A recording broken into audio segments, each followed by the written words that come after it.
Mesdames et messieurs, bonsoir et bienvenue dans ce journal. Hier après-midi, le président de la République s'est adressé aux parlementaires sénégalais, occasion pour lui de magnifier la coopération historique entre nos deux peuples, un moment de convivialité également pour Ibrahim Boubacar Keïta qui en a profité pour saluer le modèle démocratique sénégalais. Le compte-rendu de Ndeye Sissoko. S'il y a un rendez-vous qui était très attendu pendant ce voyage présidentiel, c'est bien l'adresse du président de la République à l'Assemblée nationale du Sénégal.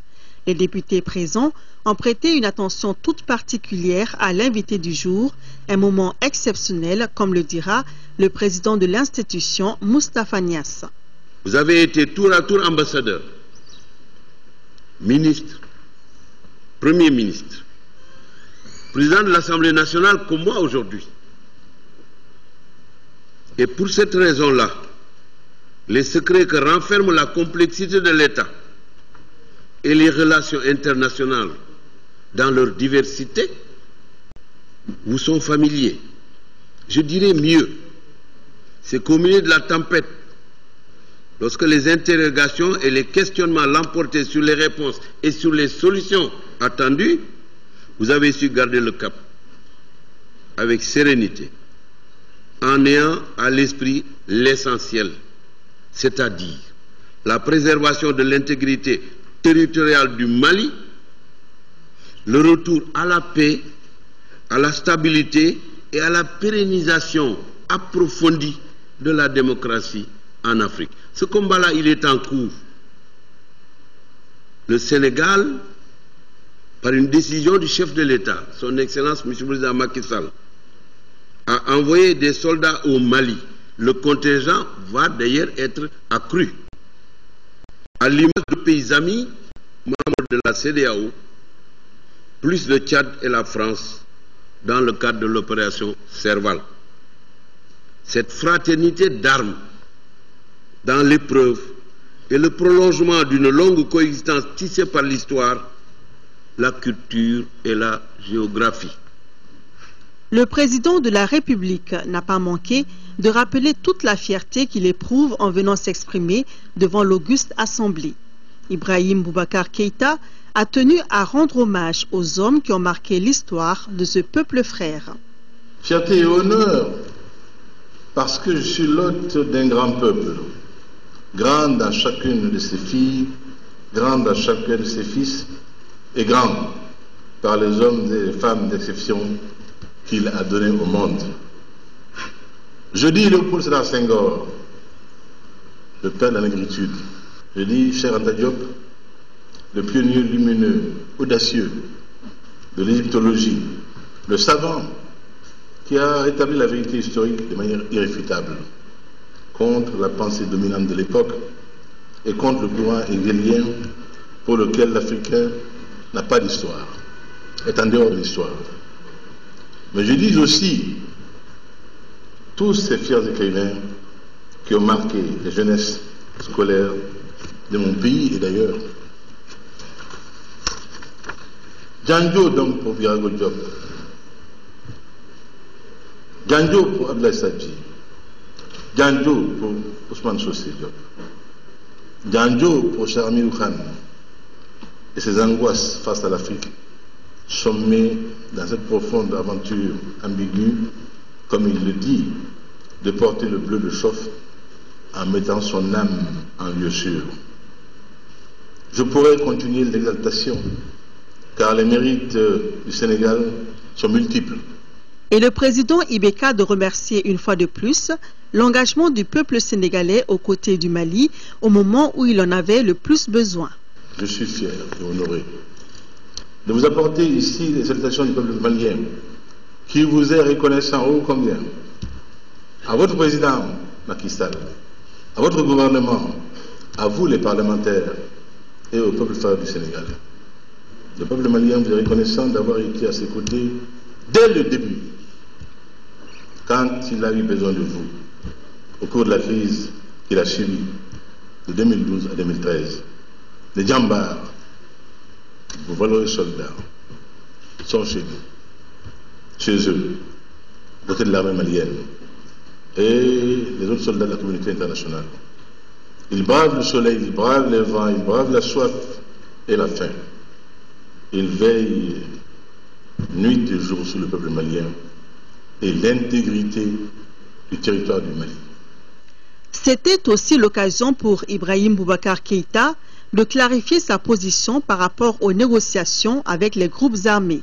Je répète ici solennellement qu'Ibrahim Boubacar Keïta n'est pas contre la négociation avec les groupes de la rébellion, encore moins, comme le stipule l'accord préliminaire de Ouagadougou, en son article 21, toutes les communautés du nord du Mali, car le gouvernement, le Parlement du Mali n'aspire qu'à la paix, et nous aussi. Mais gardons-nous qu'on nous trimballe, gardons-nous des duplicités. On ne peut vouloir la paix et se rendre à Moscou, demander que la Russie vous procure des armes, forme vos combattants. En retour, vous vous ferez fort, une fois l'autonomie obtenue ou, encore mieux, l'indépendance, vous ferez en sorte que cette Russie ait une sorte d'exclusivité sur l'exploitation des ressources de la dite région libérée ou rendue autonome.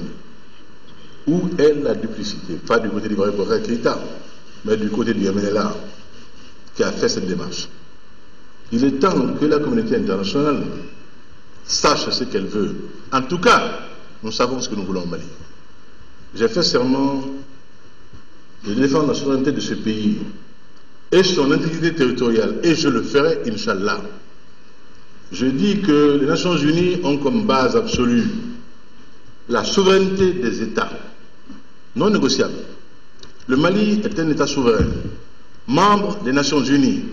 Comme tel, il doit bénéficier de tout ce que la communauté internationale a tiré comme leçon des erreurs passées et faire en sorte que son intégrité territoriale ne puisse jamais être mise en cause.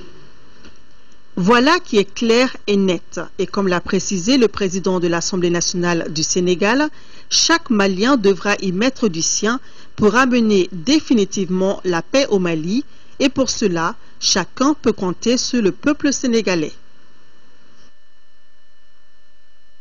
Les députés sénégalais ont bien apprécié ce passage du président Ibeka à l'Assemblée nationale. L'hémicycle au siège, les représentants du peuple étaient aussi le lieu approprié pour le président malien de remercier le peuple sénégalais pour sa présence aux côtés du peuple du Mali pendant la crise. Le point avec Amadou Sankari.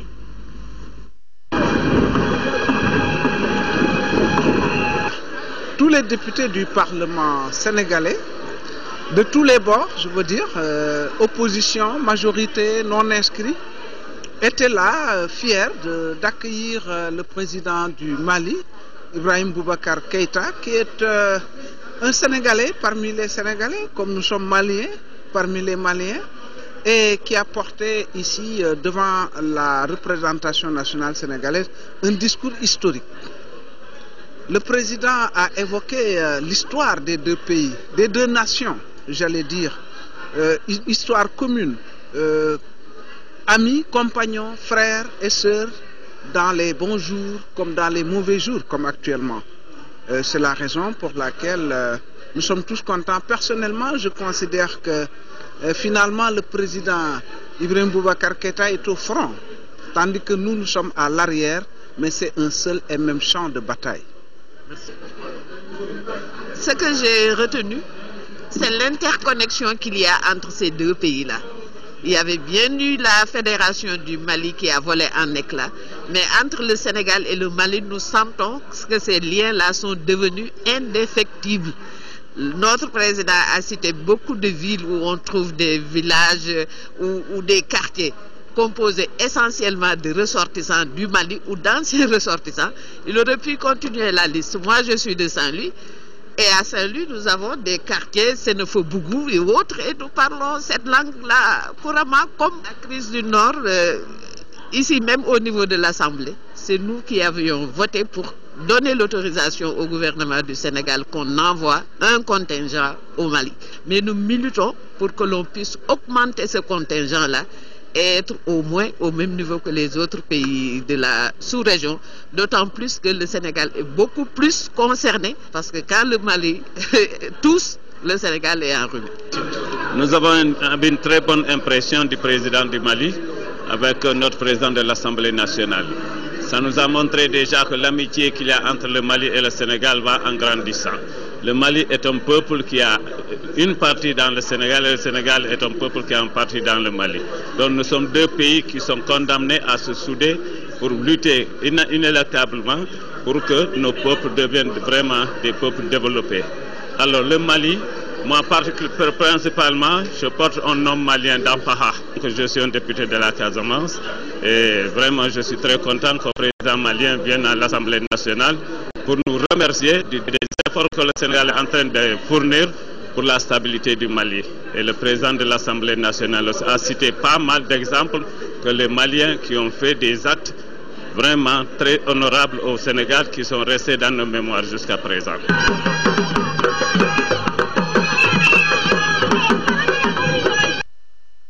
Et pour couronner tout ce qui vient d'être dit par ces parlementaires sénégalais, le président Macky Sall a reçu du président Ibeka la plus haute distinction honorifique du Mali. Il s'agit de la Grande Croix de l'Ordre national du Mali. Ibrahim Boubacar Keïta a été décoré à son tour par le président Macky Sall. La cérémonie de décoration a été suivie par une séance de travail entre délégations maliennes et sénégalaises. Envoyés spéciaux.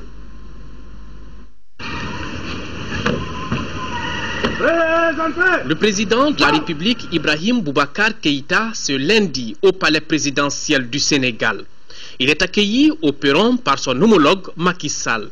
Le président de la République avait dans ses bagages la plus grande distinction honorifique, Grande Croix de l'Ordre national du Mali, destinée au président Sall. Le chef de l'État sénégalais, à son tour, a élevé son hôte à la dignité de Grande Croix de l'Ordre national du Lion, appelé ici en langue wolof Gaïndé. Après cette cérémonie, les deux personnalités ont eu une séance de travail élargie aux deux délégations. Là, les questions intéressant la vie de nos deux nations ont été évoquées. Par cette visite, Maliens et Sénégalais entendent donner un coup d'accélérateur à leur coopération, et cela dans plusieurs domaines. Et juste après cette séance de travail entre les deux parties, Ibrahim Boubacar Keïta et Macky Sall ont animé une conférence de presse. La coopération bilatérale, la sécurité y ont été évoquées. Voyons les détails avec nos envoyés spéciaux. C'est avec le sourire aux lèvres que les présidents Ibrahim Boubacar Keïta et Macky Sall se sont prêtés au jeu questions-réponses qu'est la conférence de presse, mais sans avoir dérogé à la règle, à savoir faire le point de la visite et des entretiens. Monsieur le Président, nous avons, vous et nous, à fonder un nouvel espoir, que dis-je, une nouvelle espérance en ce que la nature avant nous a établi, que nous avons mission de féconder davantage désormais au profit du peuple du Mali et du Sénégal. Nous y sommes déterminés et engagés, vous et moi. Et des éléments concrets de solidarité lors de notre séance de travail commune nous ont été donnés. Qui nous ont guère surpris, c'est-à-dire, Monsieur le Président, que tout engage le chef d'État du Sénégal et du Mali que nous sommes à continuer à approfondir nos relations au quotidien dans tous les domaines. Nous avons la chance d'avoir imaginé, organisé et mis en place une organisation sous-régionale qui, comme d'autres au travers le monde, autour d'un fleuve, le fleuve Sénégal, est une organisation aujourd'hui d'une efficacité éprouvée qui nous vaut déjà à nos pays riverains, Sénégal, Mauritanie, Mali, Guinée, beaucoup de satisfaction. Nous avons inauguré ensemble récemment le barrage de Fellou Et Guina s'annonce très prometteur. Et quand on sait les difficultés d'approvisionnement énergétique de nos pays, nos crises récurrentes et des délestages qui perturbent le quotidien de nos populations, l'on voit tout l'intérêt d'un tel projet, d'un tel programme. Nos discussions ont donc porté sur tout ce qui lie nos deux pays, notamment notre coopération économique et commerciale, nos projets communs, partageons l'OMVS, partageons l'UEMOA, la CEDEAO, bien sûr, et l'Union africaine. Nous avons également parlé de la paix et de la sécurité dans notre sous-région. Je voudrais réaffirmer ici, très fraternellement, Monsieur le Président, la solidarité et l'engagement du Sénégal aux côtés du Mali. À cela, on peut ajouter les retombées immédiates qui découleront de la visite d'État au Sénégal du président de la République, avec à la clé une très bonne nouvelle pour le peuple malien. La première, c'est une coopération bilatérale revigorée, revivifiée. C'est également pour le quotidien des Maliens plus d'énergie disponible dans cette période de très grande chaleur, ce qui sera sûrement entendu à Bamako et dans certaines autres villes, surtout à Bamako, avec beaucoup de plaisir. Donc ça, c'est pour le concret, le palpable, l'immédiat. Et pour le reste, je crois que nous avons réaffirmé ce qui était déjà dans le pipe, et envisager également d'autres perspectives, mais toutes très heureuses. Dans l'immédiateté, en fait, nous ne sommes pas en course contre la montre, mais nous avons, grâce à sa présence ici, décidé en effet de faire bénéficier à EDM de l'exonération de taxes et droits TVA pour la production d'énergie électrique sur notre territoire national. Et ça devrait être fait. Pour le compte de cette visite, Monsieur le Président, c'est au moins plus de 25% sur le coût, c'est 25% de moins sur le prix de l'électricité par rapport aux 40 MW déjà produits ici au Sénégal, mais pour le compte du Mali. Les questions des journalistes sénégalais et maliens ont porté sur le renforcement de la sécurité, les difficultés rencontrées sur l'axe routier Bamako-Dakar, la lutte contre le terrorisme dans la région. Une occasion pour le président Ibeka de rendre hommage aux contingents sénégalais basés à Kidal. Les soldats sénégalais sont à Kidal, dans des conditions extrêmement difficiles, mais avec courage, avec bravoure, avec abnégation. Et je voudrais ici leur rendre hommage, l'hommage du mérite, l'hommage de la fraternité. Merci, Djambar. Il reste certain que cette visite du président de la République, Ibrahim Boubacar Keïta, au Sénégal, annonce de nouveaux horizons de la coopération entre le Mali et le Sénégal. Le Sénégal, donc, vous venez de l'entendre, accordera des exonérations à l'énergie du Mali sur son territoire, et cela pour renforcer les capacités de distribution de l'électricité dans notre pays. Les modalités de mise en œuvre de cette décision sont expliquées ici par le ministre en charge de l'énergie, Mamadou Frankali Keïta. Nous l'écoutons au micro de Amadou Sankaré. La séance de travail que nous avons eue aujourd'hui avec les deux délégations a été porté sur beaucoup de sujets, mais le plus important qui m'intéresse concerne le secteur de l'énergie. Le président Macky Sall a accordé l'exonération sur toutes les prestations de la centrale de 40 MW que nous menions à Dakar. C'est un geste très fort qui démontre la volonté du peuple et du président sénégalais à accompagner le Mali dans le cadre de la reprise de ses activités économiques. C'est un geste qui soulage la trésorerie de l'énergie du Mali. On avait une prévision de 9 milliards de francs CFA à payer pour les taxes et droits de douane. Donc nous venons d'avoir ce beau cadeau. Nous ne pouvons que remercier le président Macky Sall qui a encore démontré que l'intégration sur-régionale entre nos pays est en marche. Merci. Et la concrétisation de cette décision, c'est pour quand? Elle est immédiate. La location est en cours. Le président Macky Sall nous a rassuré que des instructions immédiates ont été données aux différents ministères en charge du dossier. Donc la décision, elle est immédiate. Le président de la République, Ibrahim Boubacar Keïta, qui a reçu en audience hier à Dakar le premier ministre du Sénégal, Aminata Touré, et la présidente du Conseil économique, social et environnemental, Aminata Tall. Avec la première, il a été question du suivi des projets mis en œuvre pour la coopération économique entre nos pays. La seconde est venue apporter le soutien de son institution dans la phase de stabilisation du Mali. Ndessi Soko. Le Premier ministre du Sénégal, Aminata Touré, a été la première personnalité à être reçue par le président de la République, Ibrahim Boubacar Keïta. Après la séance de travail de ce lundi matin, Aminata Touré était venue prendre conseil auprès du chef de l'État dans le cadre de la mise en œuvre des différents accords qui existent entre nos deux pays et qui, selon le souhait des deux présidents, doivent être appliqués de façon concrète. À la suite de la rencontre de nos deux présidents, j'ai eu le plaisir d'être reçu par Monsieur le Président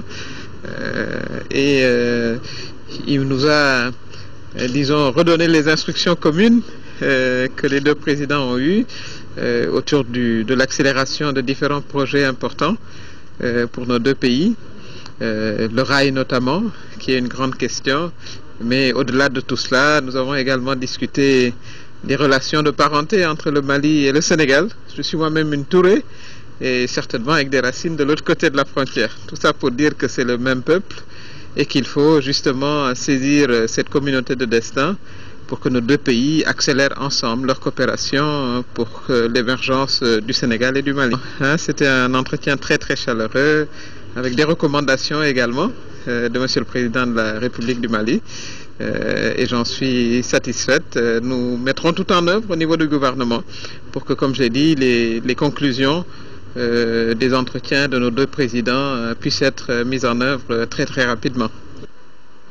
Juste après, le président de la République a reçu en audience la présidente du Conseil économique, social et environnemental. Se réjouissant de cette opportunité, Aminata Tall a tenu à réitérer au chef de l'État l'engagement de son institution à accompagner le Mali dans sa phase de stabilisation. Nous avons vécu ensemble tout ce drame que le peuple malien a vécu. J'ai eu la chance d'avoir partagé le Conseil des ministres en ma qualité d'ex-secrétaire général de la présidence de la République. Et à tout moment, le président de la République avait un souci permanent en réitérant que le Mali, c'est le Sénégal et qu'il fallait que nous considérions ce qui s'est passé là-bas comme si ça se passait au Mali et que nous avons un devoir impératif d'une prise en charge réelle pour le rétablissement de la paix au Mali. Donc ça aussi c'est revenu dans nos discussions et je pense qu'il nous faut aujourd'hui, à présent que la stabilité est retrouvée, continuer à prier mais rester vigilant, faire une mise en commun de nos moyens et de nos idées et une harmonisation de nos stratégies pour que cette synergie puisse nous aider à être toujours en alerte et en veille et juguler le mal et redevenir des pays stables et donc un continent stable pour le bonheur de tous les Africains. Le président de la République, de son côté, a félicité et encouragé les deux présidentes d'institutions dans leur mission combien importante pour le bien-être de leurs compatriotes. Le président de la République et son épouse ont été les hôtes à dîner du couple présidentiel sénégalais hier soir au palais présidentiel, une occasion pour les deux personnalités de réitérer leur engagement à œuvrer à la consolidation des relations séculaires existantes entre le Mali et le Sénégal.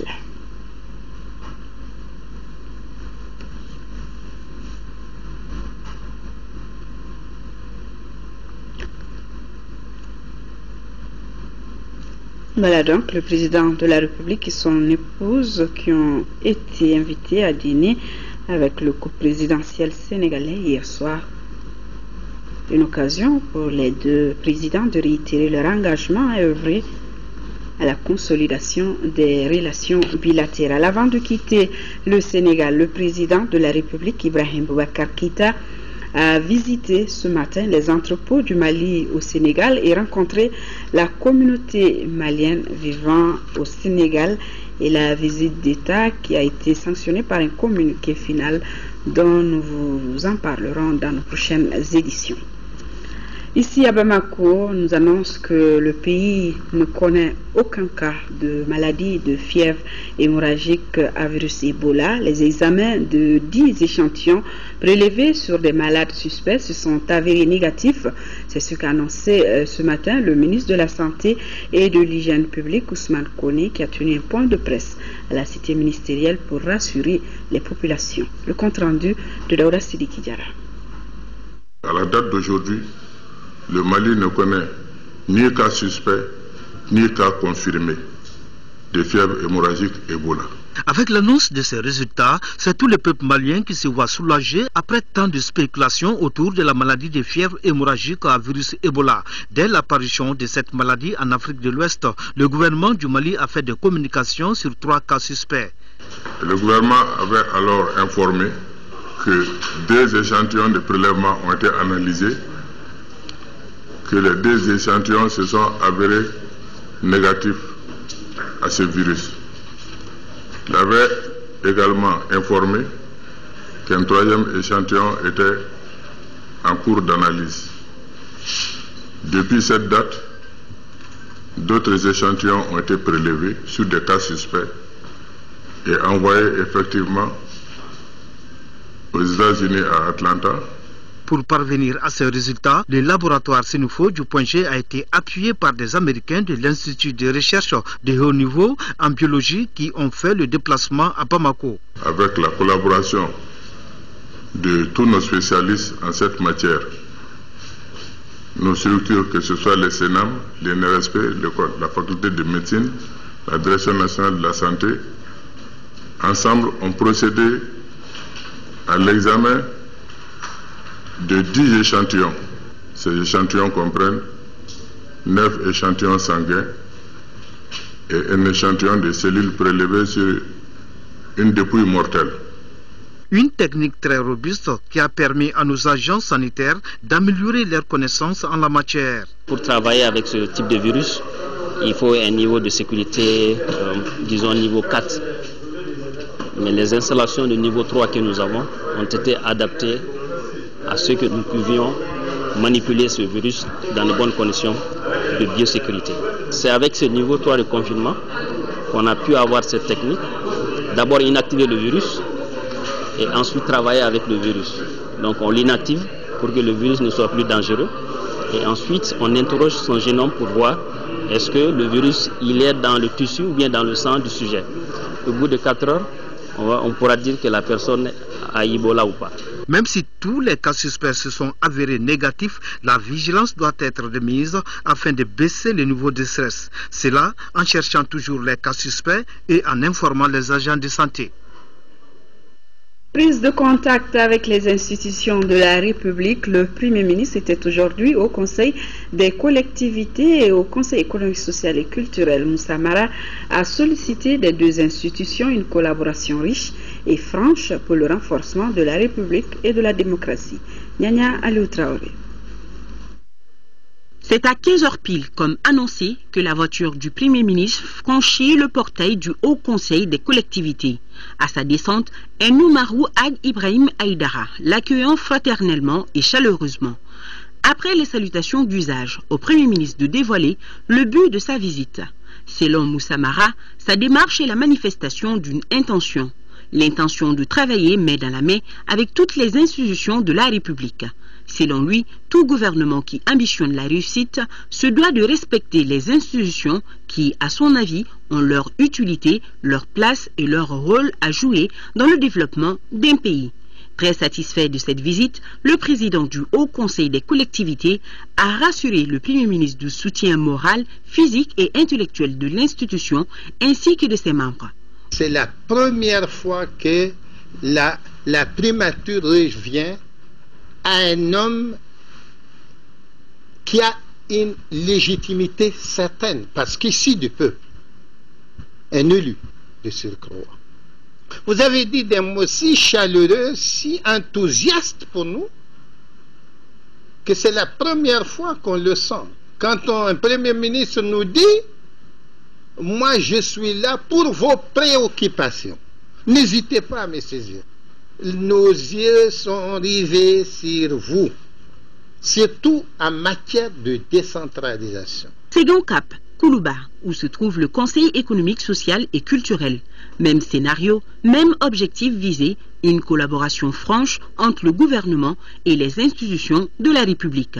D'après Moussa Mara, le Conseil économique, social et culturel reflète les différentes composantes de notre pays.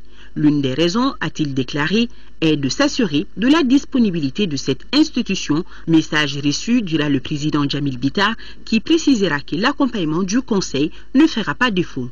Rassurez-vous de toute notre disponibilité à vous accompagner et à apporter en tout cas les éclairages nécessaires du Conseil économique, social et culturel afin que vous puissiez mener à bien votre mission. Le Haut Conseil des collectivités et le Conseil économique, social et culturel font partie des 8 institutions de la République du Mali. Et le bureau exécutif de l'Union pour la République et la démocratie, URD, dans un communiqué déposé à notre rédaction, prend acte de la démission de Oumar Tatamli et de la nomination de Moussa Mara comme Premier ministre, suivi de la formation d'un nouveau gouvernement que l'URD aurait souhaité resserrer avec plus de femmes. Le parti souhaite bonne chance au Premier ministre Moussa Mara et à son équipe.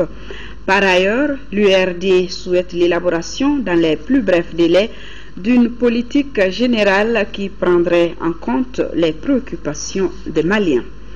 Et toujours dans le même sens, sans foi à ce communiqué donc du Conseil national de la jeunesse du Mali, en foi à sa volonté de mettre la jeunesse au cœur de ses priorités et pour ses choix portés sur les jeunes en qualité de Premier ministre, ministre et autres responsables dans la haute sphère de l'administration, le comité exécutif du CNJ témoin de la reconnaissance de la jeunesse du Mali et de sa diaspora au président de la République, Ibrahim Boubacar Keïta. Ainsi, le CNJ Mali remercie le président, son Premier ministre et les membres du gouvernement pour la diligence dont ils ont fait preuve suite à sa requête de scinder le binôme jeunesse-sport. Et les passations de services qui ont donc commencé entre les ministres sortants et entrants. Nous recevons celle du ministre de la Culture, le ministre de la Culture, l'ancien ministre de la Culture Bruno Maïga, qui a passé le relais à Madame Diaye Ramatoulaye Diallo. C'était aujourd'hui au département de la Culture. Le ministre Bruno Maïga qui a félicité Madame Diaye pour sa nomination au poste de ministre de la Culture. Il lui a aussi prodigué des conseils dans l'accomplissement de la noble et délicate mission qui vient de lui être confiée. En retour, la nouvelle locataire du département de la Culture a remercié son prédécesseur pour les efforts qu'il a déployés en faveur de la promotion de la culture dans notre pays, les résultats auxquels son équipe et lui-même sont parvenus sont très appréciables selon la ministre de la Culture qui a signalé au ministre Bruno qu'elle n'hésitera pas à prendre conseil auprès de lui chaque fois que le besoin se fera sentir. Audience au Conseil économique, social et culturel, 2 délégations ont été reçues par le président de l'institution. Il s'agit de l'association d'amitié Mali-Maroc et de l'amicale des jeunes du SNJ. Retrouvons Nyanyalou Traoré. C'est dans une atmosphère conviviale que le président du Conseil économique, social et culturel a reçu la délégation de l'association d'amitié Mali-Maroc. L'association est venue présenter le trophée de la diplomatie publique. Ce trophée récompense tous ceux qui œuvrent au maintien ainsi qu'au renforcement des liens d'amitié, de fraternité et de coopération entre le Mali et le Maroc. Notre combat au sein de la MAMA, c'est pour renforcer les relations de fraternité, de coopération et d'amitié entre le Mali et le Maroc, qui sont vieilles de plusieurs siècles. Et toutes les activités que nous avons menées depuis 6 ans que nous existons ont fait que des observateurs indépendants ont trouvé que nous méritons d'être primés. Et c'est pourquoi à Rabat, le 25 mars dernier, nous avons reçu cette distinction que nous avons dédiée automatiquement à tous les membres de la MAMA et à l'ensemble du peuple malien. Le même climat d'ambiance a prévalu lors de la réception de l'amicale des anciens du service national des jeunes. Les responsables sont non seulement venus présenter l'amicale des anciens du SNJ, mais ils souhaitent surtout la réinstauration du service national des jeunes au Mali. Nous sommes venus dire au président du Conseil économique, social et culturel de nous soutenir pour le rétablissement du service national des jeunes et la définition d'un statut de réserviste au Mali. Nous sommes venus réaffirmer notre disponibilité à participer au développement du pays. Et nous sommes venus rassurer le président du Conseil économique, social et culturel qu'il y a plus de 6 000 anciens éléments du service national des jeunes qui sont prêts aujourd'hui à accompagner les autorités, qui sont prêts à se sacrifier comme ils ont fait par le passé et qui sont prêts à s'engager résolument dans le développement du pays, y compris la défense nationale. La MAMA ainsi que l'AMA SNJ sont 2 organisations à but non lucratif, dont l'objectif principal est de participer au développement du Mali. Hier, des roquettes ont été lancées sur la ville de Gao. Le ministre de la Défense et des anciens combattants rassure les populations sur la situation sécuritaire dans le nord de notre pays. Après ces tirs de roquettes et la découverte de caches d'armes, le ministre invite les populations à une franche collaboration avec les forces de défense. Ces propos ont été recueillis par Mamari Kone. Nous l'écoutons. Il y a des actions sporadiques de quelques éléments isolés des groupes qui ont été défaits. Donc, comme vous l'avez indiqué, il y avait eu des roquettes sur Tessalit, à Tombouctou. On a découvert des caches d'armes dans la zone de Tombouctou. Nos forces effectuent un travail permanent de ratissage et de fouille sur le terrain. Bon, hier à Gao, il y a eu une roquette quasiment en pleine ville. À la suite de cette roquette, les équipes qui ont été déployées sur le terrain, nos équipes et plus celles de l'aménagement et de Serval, ont pu découvrir le pas de tir un peu dans la zone habituelle de Batal, c'est-à-dire dans la périphérie de Gao, où on a découvert le pas de tir et puis qui utilise la même technologie, c'est-à-dire qui s'appuie sur qui utilise les téléphones. Et puis à la suite de cela, comme toujours, les renseignements recueillis ont permis d'interpeller des suspects et nous allons continuer de monter en puissance parce que non seulement nous avons déployé de nouveaux effectifs, mais nous allons cette fois-ci peut-être prendre de plus en plus d'initiatives d'action, de contrainte ou d'action répressive contre les cas identifiés comme des cas suspects. À l'évidence, comme ce sont des éléments qui sont quand même disséminés au sein de la population, nous souhaitons pouvoir continuer de compter sur l'appui de la population pour pouvoir les détecter, les neutraliser, afin que la stabilité et la sécurité reviennent et que le processus de retour des populations, de reprise normale des activités économiques, que ce processus-là puisse se dérouler dans la sécurité et dans la continuité. Un message d'apaisement à l'endroit des populations. À l'endroit des populations, ce que je veux dire, c'est que nous sommes conscients que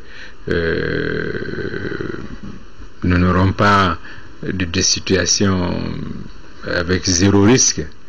Mais nous continuons de nous déployer, de prendre les dispositions.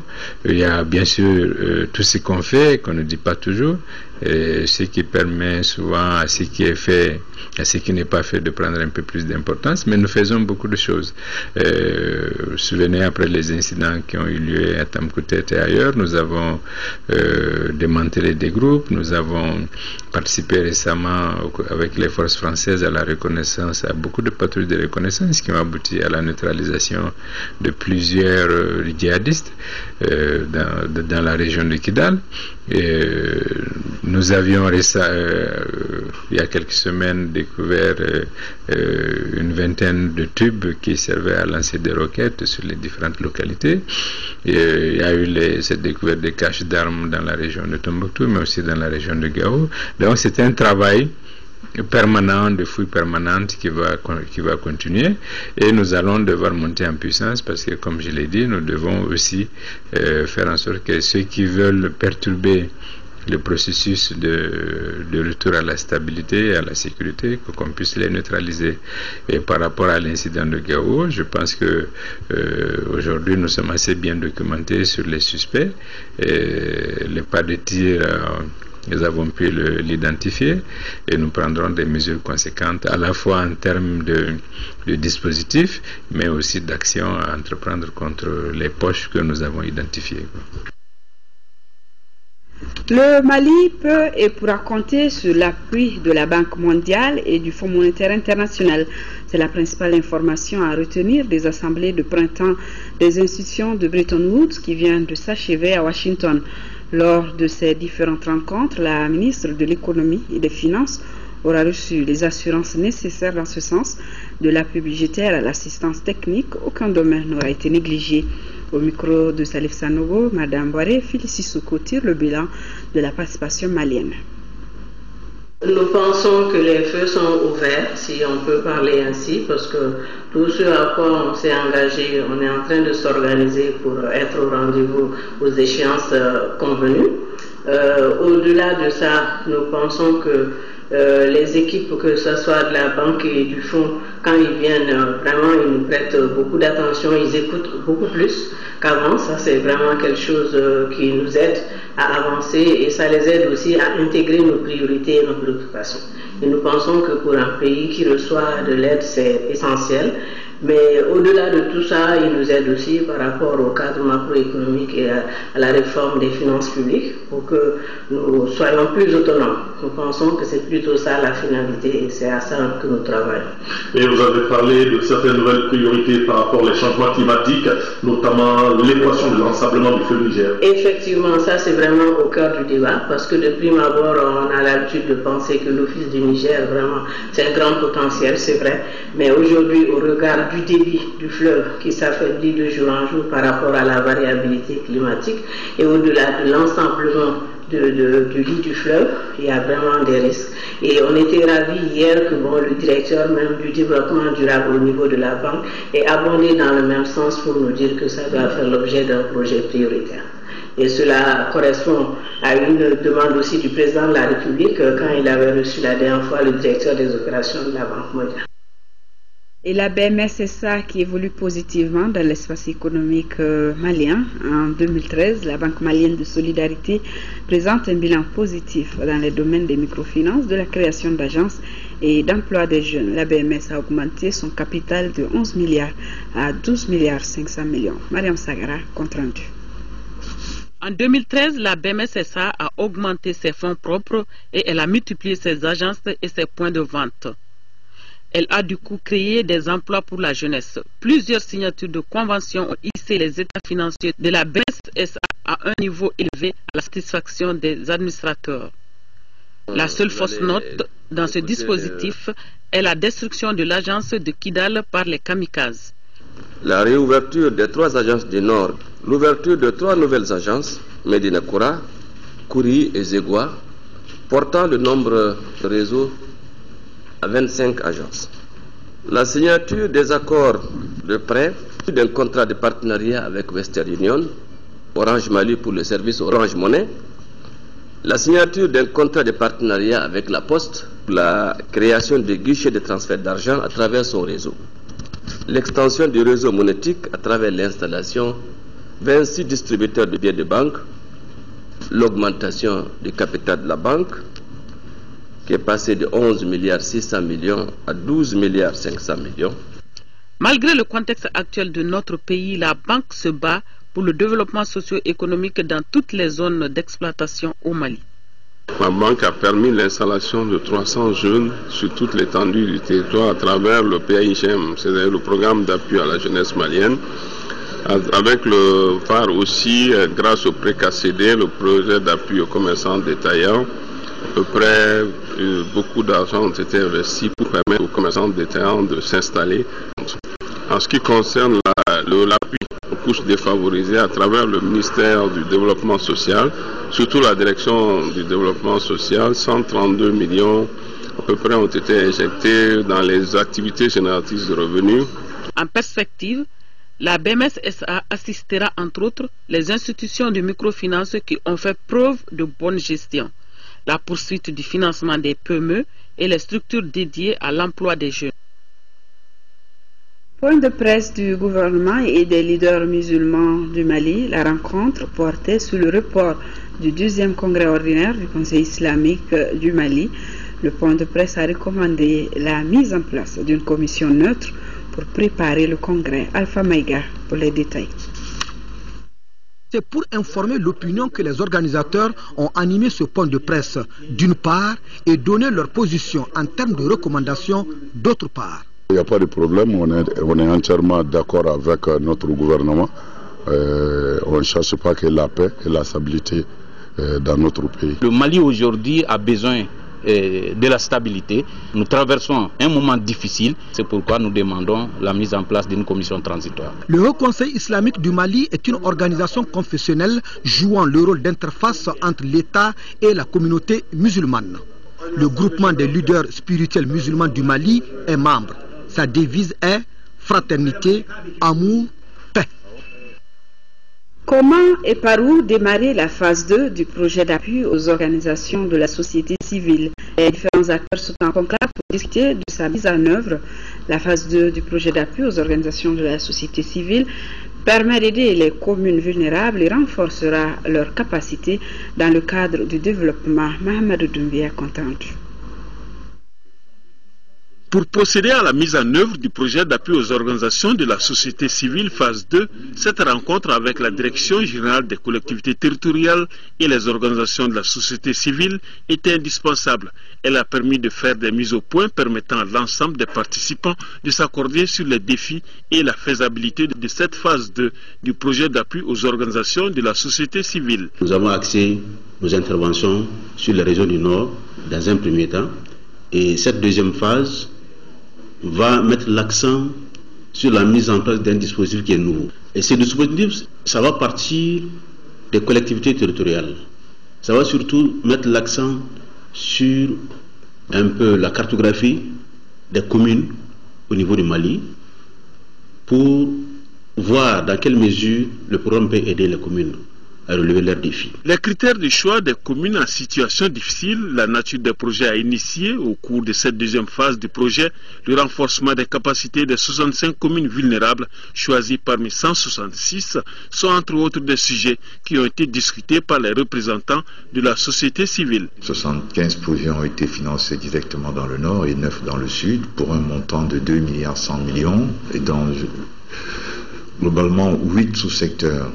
C'est l'une des importantes œuvres du projet durant sa première phase. Et durant cette même phase aussi, le projet a répondu aux demandes des OSC qui souhaitaient voir leurs capacités renforcées dans plusieurs domaines, y compris dans la gouvernance interne. Au final, c'est plus de 500 organisations qui ont bénéficié d'actions de renforcement de capacité de la part du PAOX 2. Pour procéder au démarrage effectif du projet, une commission technique de travail a été mise en place pour étudier toutes les modalités possibles d'élaboration du projet dans un bref délai. En 5e région, le projet Vivre Ensemble de Welf Hanger Hilfe multiplie les initiatives de citoyenneté pour améliorer le vivre ensemble dans ses zones d'intervention. C'est dans ce sens qu'il a lancé à Douanza la caravane de l'espoir pour la réconciliation des jeunes du delta du Niger. Jules Sambou Sissoko. Une citoyenneté exemplaire et responsable des jeunes peut, à n'en pas douter, contribuer à améliorer le vivre ensemble.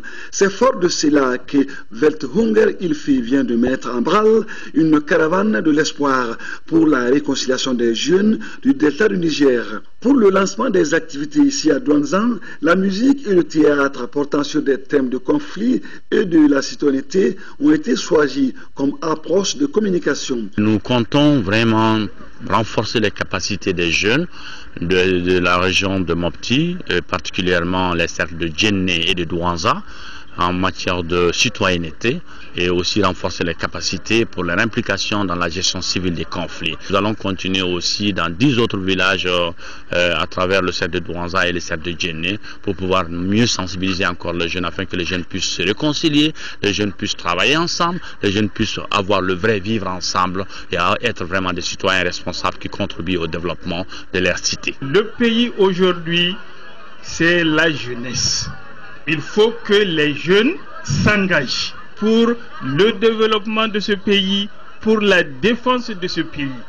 Et cela ne peut aller sans la citoyenneté. Ce projet est exécuté au moment où les plus hautes autorités du Mali mettent un accent particulier sur la citoyenneté par la création d'un ministère dédié à la citoyenneté. Après plus de 2 ans de fermeture, l'église catholique de Gao vient de rouvrir ses portes. Un beau cadeau aux fidèles de la région en cette veille de fête de Pâques. La célébration de la bénédiction de l'église a été faite par le père Hernandez de la Force Servale qui a représenté l'évêque Fongoro de Mopti. Le compte rendu depuis Gao de Boubacar Bablé-Touré. Cette réouverture intervient après 2 ans d'interdiction des activités catholiques de Gao. Ce lieu de culte avait été saccagé par les djihadistes au moment de la crise. Ainsi, l'église catholique offre ses services aux nombreux fidèles de la cité des Askia afin qu'ils accomplissent leurs prières quotidiennes. Aujourd'hui, nous voici réunis à la paroisse catholique de Gao pour la consécration de l'église. Église qui a été profanée avec l'aide de la communauté internationale. Avec l'aide de tous les amis du Mali, Dieu a voulu que nous soyons encore réunis à Gao, qu'il en soit loué. Et on n'imaginait pas un seul instant que nous pourrons être rassemblés un jour ici. Mais Dieu soit loué. Gloire à Dieu au plus haut des cieux. C'est l'occasion pour nous de remercier tous ceux qui sont venus ce soir pour nous assister, pour être de cœur avec nous, nos frères musulmans, protestants, de toutes les confessions. Plusieurs temps forts ont marqué cette cérémonie de bénédiction, parmi lesquels des chants religieux de la chorale de Gao, la consécration de l'église, la célébration de l'Eucharistie, ainsi que la communion des fidèles venus de divers horizons. Tour à tour, les personnalités présentes ont invité les uns et les autres à s'impliquer en faveur de la paix et de l'unité. La joie de célébrer avec vous cette Eucharistie, pouvoir célébrer librement l'Eucharistie, pouvoir célébrer sa foi, quelle qu'elle soit, quelle que soit notre religion, librement, sans crainte, dans la paix, c'est un des droits fondamentaux de la personne. Ces activités de prière et de communion ont regroupé, outre la communauté chrétienne de Gao, des fidèles musulmans, des représentants des forces armées et de sécurité.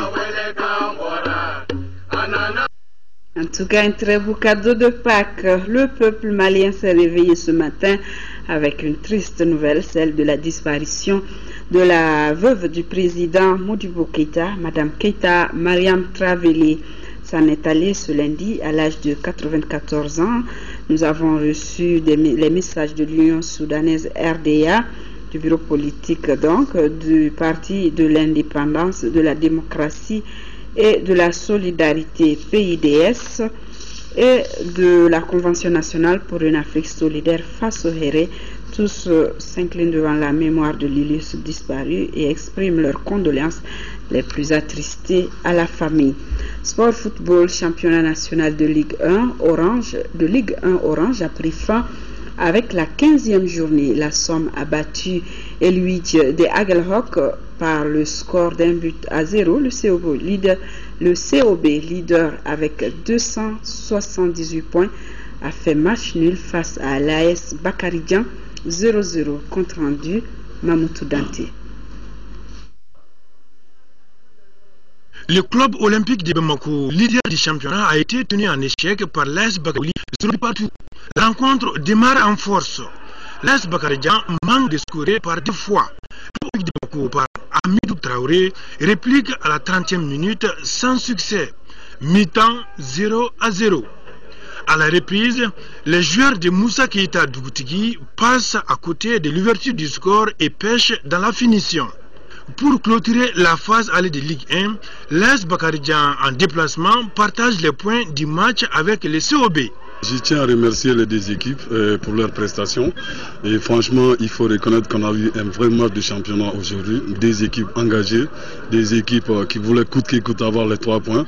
Mais vraiment, moi je dirais bien que nous, on a failli passer à côté un peu vers la première mi-temps.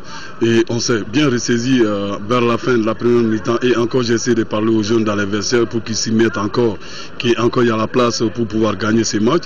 Mais je reconnais que vraiment en face, il y avait une très très bonne équipe de l'AS Bakaridjan, très bon physiquement, bien engagé et bien en place.